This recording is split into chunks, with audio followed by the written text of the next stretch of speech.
I want to know the validity of divorce in periods and divorce in purity after intimate relationship. Does this divorce count or not? Both are perceived as talaqun bid'i. Bid'i means it is not the right way to perform divorce or talaq. So what is the right way? So is there a sunnah in divorce too? Yes, of course.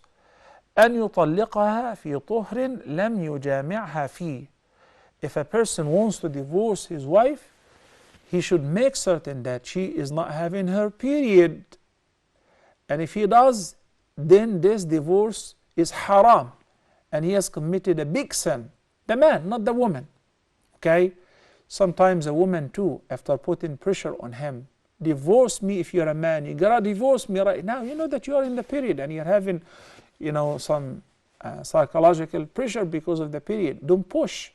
So some men are not enough or under the pressure say, okay, you're divorced. That is haram. During the period, that is haram.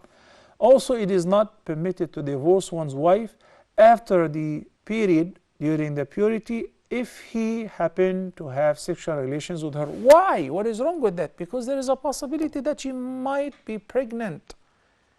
She might get pregnant after having an intimate relationship with her, and that would prolong the period at least, in addition to that it will be like a lot of harm for her. If a man still divorced his wife during the period, we said it's a haram, and whether it is effective or not, would it count as divorce or not? The vast majority of the fuqaha, including Imam Abu Hanifa, Imam Malik, Imam Shafi'i and Imam Ahmad, they are all in agreement that yes, it's an effective divorce. So there is a difference between, is it valid to divorce one's wife during the period? No, it is not valid. It's haram. What if somebody does? Would it be effective? Would his wife be divorced? There is a difference of opinion. According to the vast majority of the fuqaha, it is effective, but the person is still blameworthy. Ma'al ith. The man whom a lot of people think that he's very extreme and his opinions are very harsh and he's very fanatic, Ibn Taymiyyah, may Allah have mercy on him, and his student obviously Ibn al-Qayyim are of the view that no, it is not effective. It is invalid and it is ineffective. Why? The hadith which is collected by both Bukhari and Muslim, may Allah have mercy on them, Abdullah ibn Umar radiyallahu anhuma divorced his wife when she was in her menses at the time of the Prophet sallallahu alaihi wasallam. Umar al-Khattab returned to the Prophet sallallahu alaihi wasallam and he asked him whether what Abdullah, his son, have done right or wrong. So the Prophet sallallahu alaihi wasallam said, "Murhu falyuraji'aha." There is a first command. Command him to take her back to his marriage life. ثُمَّ لْيُمْسِكْهَا حَتَّى تَطْهُرْ. Then he should keep her as a wife until she is in a state of purity after the period is over. ثُمَّ تَحِيض. ثُمَّ تَحِيض. Then she experiences the menses. ثُمَّ تَطْهُرْ. Then after the purification, إِنْ شَاءَ أَمْسَكَ بَعْدْ وَإِنْ شَاءَ طَلَّقَ قَبْلَ أَنْ يَمَسْ. So understand from that giving divorce during the period is haram. And the right way is after the period is over and now she's in a state of tahara, she's not under any pressure, we can sort out our problems together.